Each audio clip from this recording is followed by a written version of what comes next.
Sensuality is an enriching experience that transcends mere physical touch.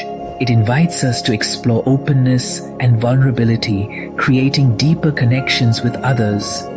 By engaging in mindful touch, we enhance our awareness of each other's desires and boundaries. This practice cultivates intimacy as it encourages honest communication and emotional safety. Each caress becomes a dialogue between bodies, transcending words and allowing us to connect on a profound level. Embracing the art of sensuality fosters trust, reigniting passion and curiosity in relationships. It's a journey of discovery, inviting us to celebrate the beauty of human connection through the transformative power of touch. Hey everyone, welcome back to Pleasure Principles. I'm your host Avik, and here we are all about exploring the ways we can deepen our lives and connections, not just with others, but with ourselves. Yes. So today we are diving into the beautiful world of holistic wellness, self-intimacy, and the relational healing. So joining us is someone who's dedicated her life to guiding people towards true well-being and soulful connections. So meet Kathryn Austin. So welcome to the show, Kathryn. Thank you so much for having me. I'm really excited to be here. Wow, that's lovely. So Kathryn, like before we start, I'll quickly love to introduce you to all of our listeners. Dear listeners, Kathryn's a coach, licensed physiotherapist, and certified healer with a decade of experience. Plus, her unique creation, a wellness compass called Gravity and Grace, which helps people navigate the life with balance and the empowerment. So she's here to help us unlock a life of love, joy, and peace that's genuinely sustainable. So why to wait? Let's get started. Welcome to the show again, Kathryn. Thank you so much. Thank you for having me. Welcome. You're welcome. Definitely. So, Kathryn, to start with, what was your first big aha moment that led you into the holistic wellness and self-intimacy?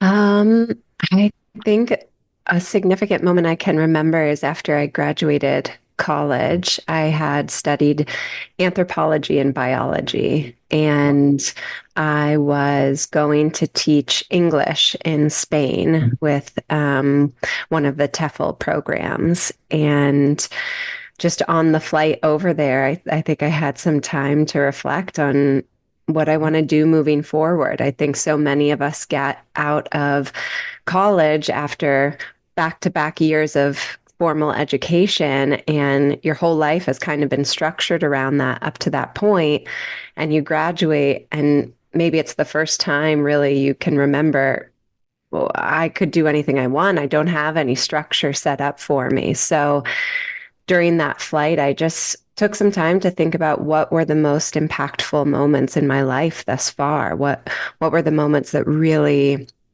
brought me joy? And a number of the ones I could recall were moments where I was in service, where I was involved in helping other communities, other high school students with SAT prep or gang prevention work, or there were a few summers I worked in upstate New York with an organization that supported children navigating homelessness.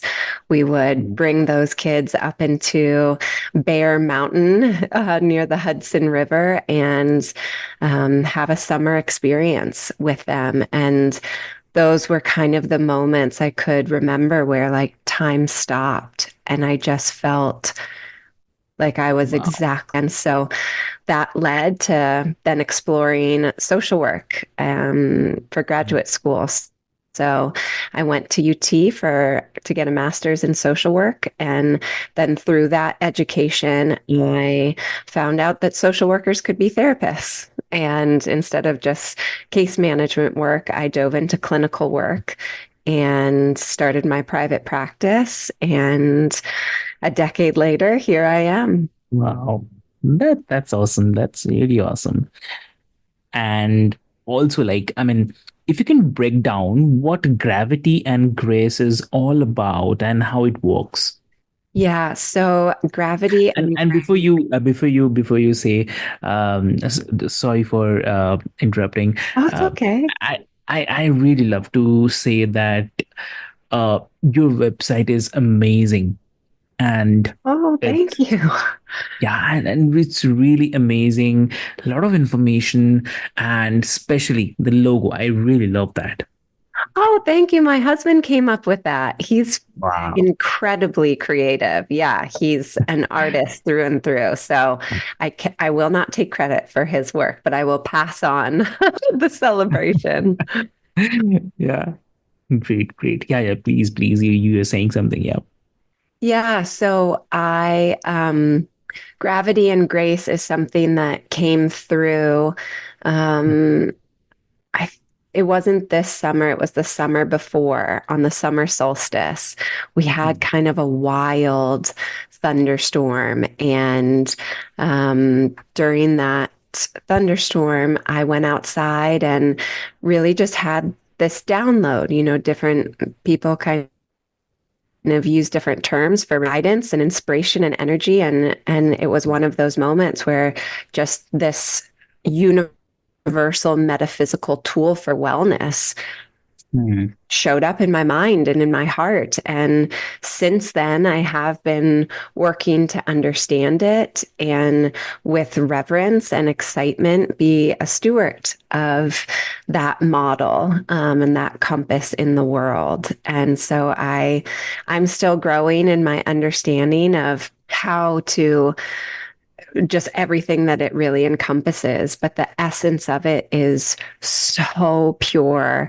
And like so many of these other tools or techniques or phrases where you take incredibly expansive holistic Hmm. wellness spiritual concepts and distill them down into the core essence. Gravity and grace is one of those distilled moments, and I feel just overwhelming gratitude to be a steward of it here in the world to the best of my ability. Wow. That's perfect. Yeah. And yeah. So, also, like, how do you define the self intimacy? Mm. I think a huge reason why we're here in this moment, in this 3D matrix Earth school moment, is to experience divinity in relation with itself. Kind of all of the different religions and spiritual teachings and schools of thought talk about this earth moment as an embodiment of divinity and spirituality, Hmm. purposely separated from the whole in at least like a physical manner.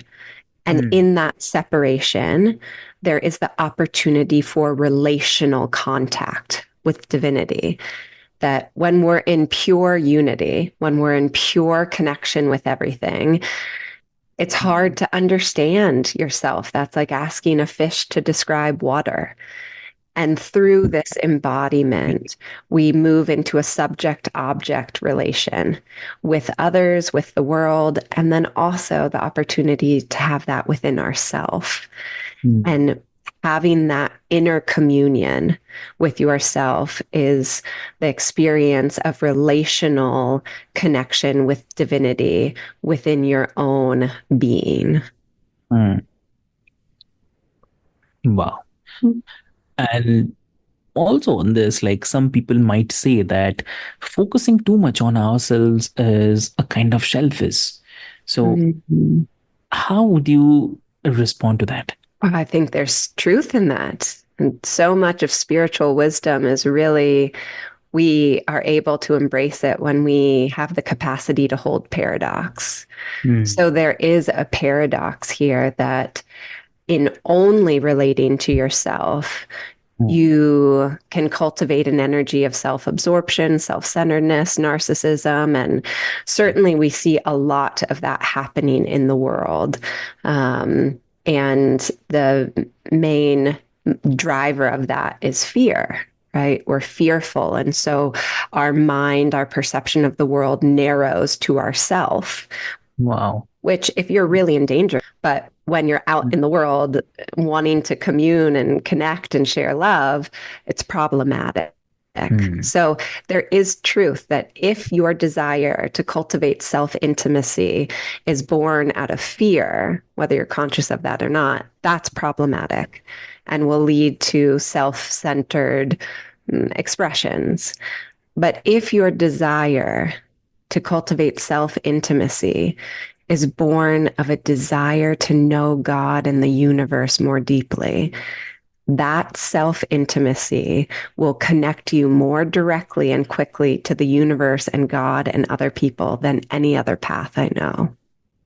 Exactly, exactly. Thanks for sharing this because this is very important. And also, on the other hand, so when we're talking about self intimacy and about focusing on too much on about ourselves, so one more thing is like the holistic wellness. So, how do the holistic wellness and the relational healing go hand in hand? I mean, uh, or is there ever a risk of conflict between the two, or it's normal? Well, I think again, if we're speaking about wholeness, which is really what holistic wellness is about, although I know it's shown up in different ways. And this is Mm. what happens when something kind of catches fire and is a trend. You have the pure loving versions of it and you have the polluted versions of it. So the way I work with holistic wellness is understanding wholeness as the source of truth and abundance and love and joy. Our wholeness of self involves our relationship with ourself, our relationship with our family, our community, and to God. And so Mm. relational healing and relational connection is part of the whole. And for many of us, it's a source of a lot of wounding.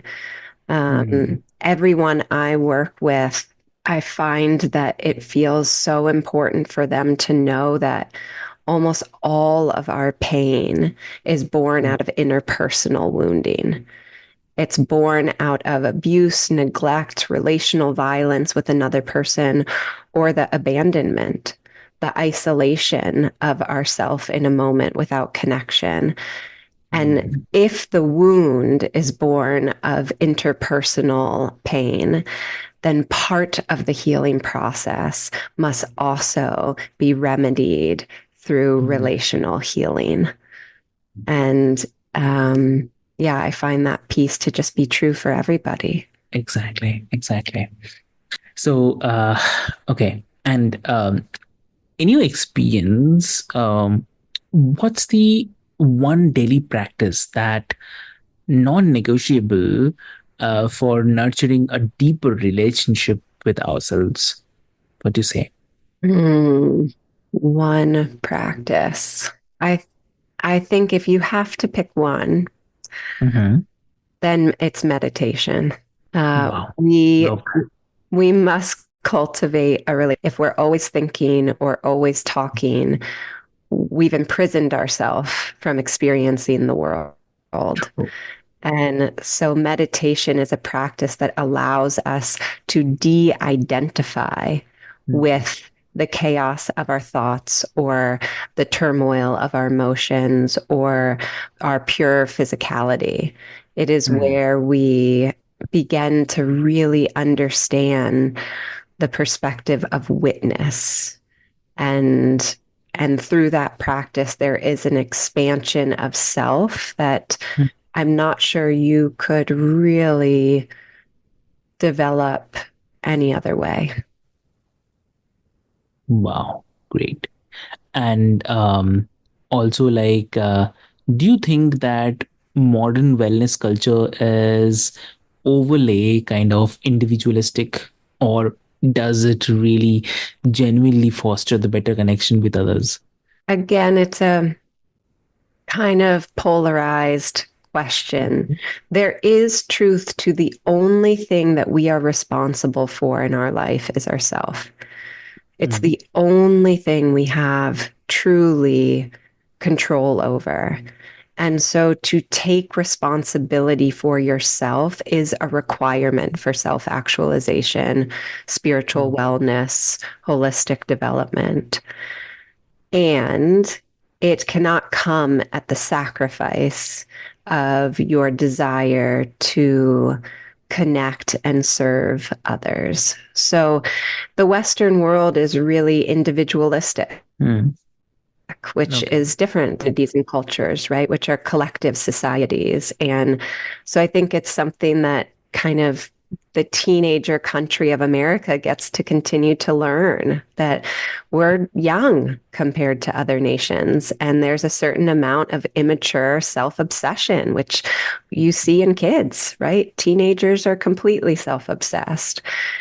I Yeah. hope we're moving maybe into some young adulthood where we mature enough Yeah. to use the focus on ourselves to be of service to the world and not an island. Wow. And like, I mean, for the people who feel out of touch with themselves or maybe burned out, what's the first step you would recommend? I think nervous system regulation is going to be a gateway into wellness for many people. So many of us are living in stress, and we don't even realize that there's another way of feeling in our body. Our nervous systems are stuck in a fear response, which impacts the quality of our thoughts, the turbulence of our emotions, our connection to our heart, our connection to divinity and each other. So, in order to explore and ascend into the levels of yourself and the universe and the heavens, you have to have a regulated nervous system. You have to feel empowered to care for your body in a way for this physical vessel here, in order to then do something useful with it. Hmm. Okay. And like, how do you help clients get the past resistance, especially if healing digs up kind of uncomfortable emotions? A big part of the work that I do is distress tolerance. So, learning to tolerate discomfort Hmm. and rewriting the unconscious narrative that our kind of old Neanderthal brains, our limbic system identifies anything that's uncomfortable as dangerous. And so it turns on the fear response when we're uncomfortable. And that was helpful when we were Neanderthals and we didn't have our prefrontal cortex and executive functioning. So when we were back in that space and we began to get to the outside of our territory and something about our body just felt like this was new and foreign, and our mind said, get back to the territory, that was helpful. You and I are here because our descendants used that really well. And our invitation now, as modern humans, and especially those who want to connect with wellness and spiritual development, we must override that unconscious, archaic process and relabel discomfort as not dangerous, but Hmm. actually the opportunity for growth. Because growth True. cannot happen in the comfort zone. So I work to help my clients begin to embrace discomfort in their life as Mhm. an opportunity that we're talking about or discussing, that is the place where you plant new seeds for different patterns and different visions and opportunities to be expressed in a different way. So we move from fear of discomfort to celebration. Wow, lovely, great, great. And also, like, before we wrap, like, uh how can self intimacy improve our romantic relationships? So, any stories or the Hmm. examples that you can share?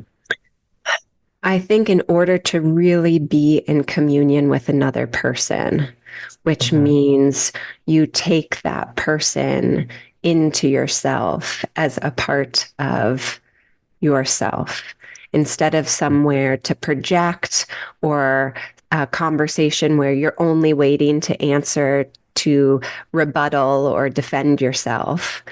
Hmm. Self intimacy, self communion is an expansive process where you develop enough space within yourself for your wholeness to exist, to be accepted, and to come into integrity. And when you do that for yourself, then you're able to sit with another person in true communion, which means without projections, without needing anything from them, but truly being a place of bearing witness and delighting and in compassion with another. And that requires all of those aspects of self intimacy, the quiet mind, the calm body, and the open heart. And those are kind of the three pillars of self communion, self intimacy. Wow. So that's really awesome, really great. Thank you so much, Catherine. This has been enlightening, I would say. Oh, wonderful. Thank you so much for the opportunity to be in communion with you and your audience. And I hope that it serves everyone's highest good. Exactly, exactly. And for the listeners, I'd love to mention like if you have, I mean, if you're ready to dive into the holistic wellness and start building a deeper connection with yourself and those around you, make sure to explore Catherine's gravity and grace framework. So, for this, stay tuned for more episodes on pleasure principles where we uncover the more ways to cultivate the joy, intimacy, and self awareness in our lives. So, catch you soon next time. Thank you so much.